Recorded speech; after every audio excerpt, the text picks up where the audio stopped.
There are many times when I think I'm not my mother's child, and I don't belong to this family or this world.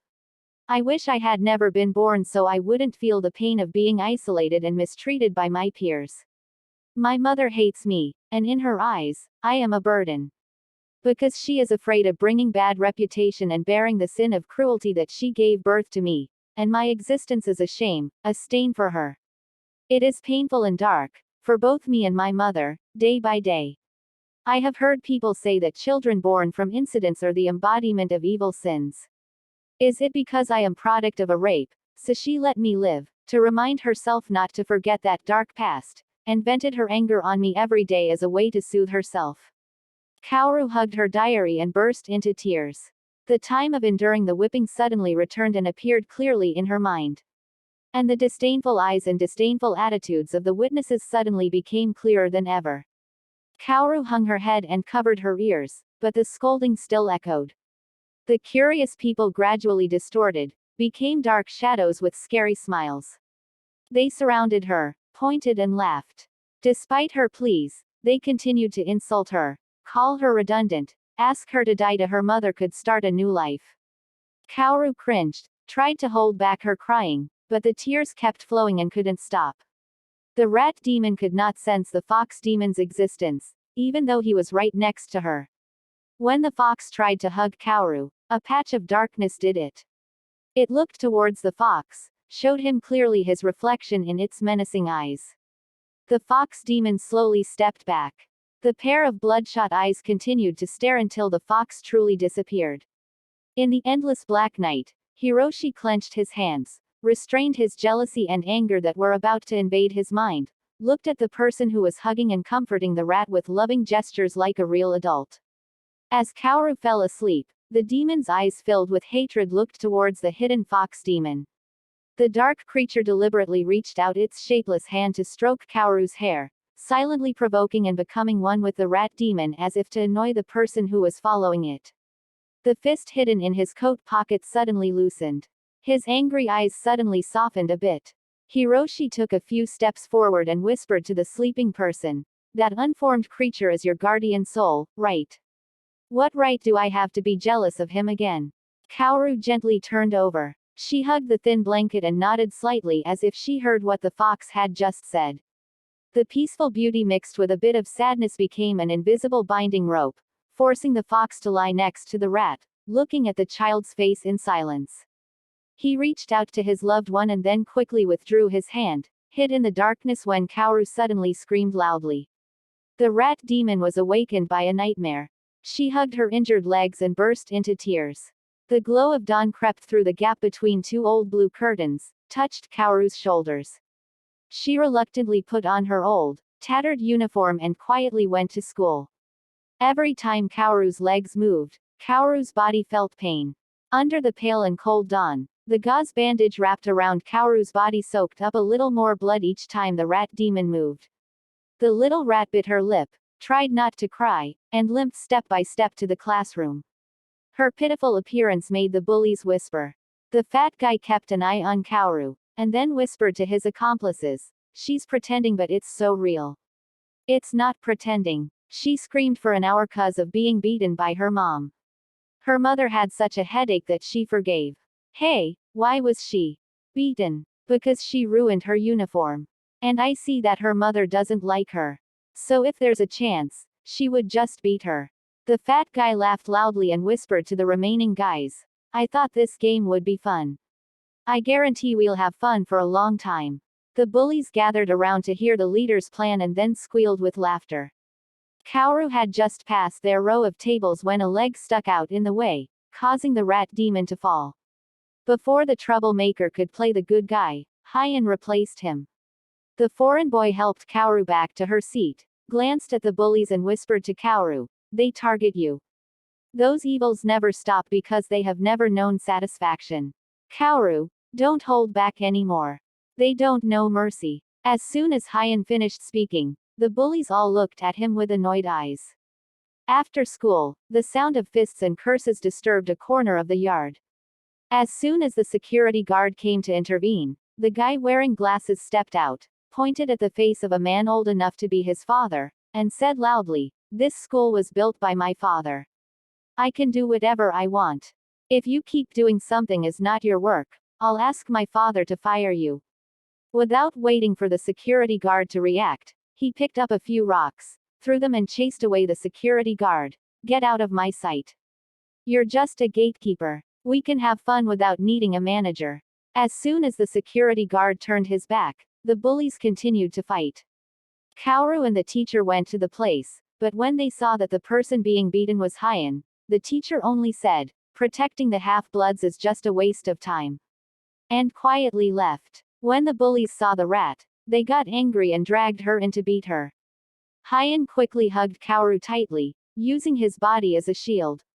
The big guy pulled out a long rusty iron bar from the pile of trash, raised it high, then used all his strength to hit it down hard. Hyan's hands tightened on Kaoru for a moment. When they left, those hands loosened and hung down. Kaoru shouted for Hyan, calling for help, but no one responded. Are there still people in this world? Kaoru sighed softly and wondered about the friend who had been with her for nearly a month in that scary school. Hyan still gave Kaoru a gentle smile but did not answer or comfort the rat anymore. The foreign friend passed away forever after being abused by bullies. Now, other than a cold grave and a portrait of her deceased best friend, Kaoru has nothing left. Her sad eyes slowly closed, memories of a trial without justice returning. Based on Kaoru's testimony and the traces left at the scene, Hyan's mother wrote a lawsuit against the inhumane students.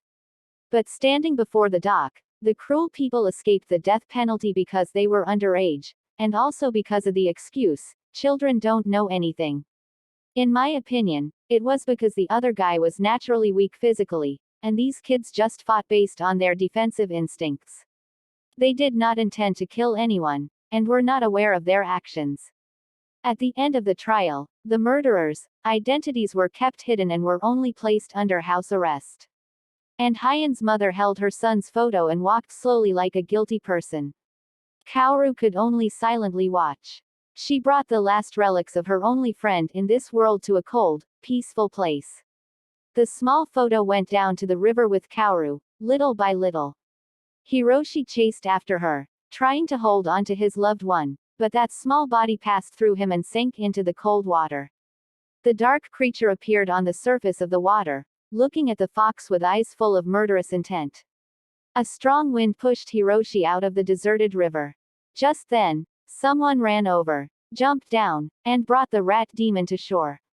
Waking up in the hospital, the first thing Kaoru heard were curses. Her mother scolded her for being crazy, selfish, and stupid, then discharged her from the hospital and took her home, ignored the hospital's request to let her stay to monitor her health. With no one to listen, no one to understand, Kaoru had no choice but to pour her thoughts into her old diary. That diary accompanied Kaoru for another year and then was thrown into the fire by her mother.